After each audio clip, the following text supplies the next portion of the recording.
Hi friends, welcome to our channel.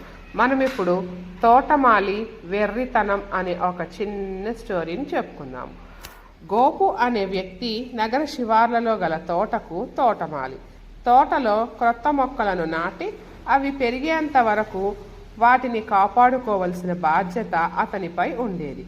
తోట నగర పొలిమేరల్లో ఉండడం వలన చాలా కోతులు తోటలోనికి వచ్చి అక్కడ ఉన్న చెట్లపై ఆడుకుంటూ చెట్లపై పండిన పండ్లను తిని వెళ్తూ ఉండేవి.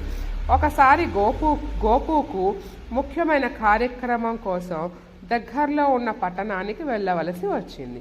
గోపు తన స్నేహితుల నుండి సహాయం కోరడానికి బదులుగా కోతిమూక నాయకుడిని పిలిచి తను తిరిగి వచ్చే వరకు తోటను చూసుకునే బాధ్యత దానికి అప్పగించాడు. దానికి ఆ కోతిమూక నాయకుడు ఈ విధంగా గోపుతో అన్నాడు: మీరు తిరిగి వచ్చే వరకు నా జట్టు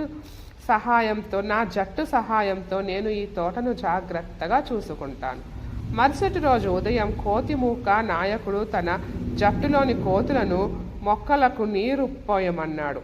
అందులకు కోతులు ఈ విధంగా అడిగాయి: మేము మొక్కలకు నీళ్లు పోస్తాము, కానీ ఎంత నీరు పోయాలి?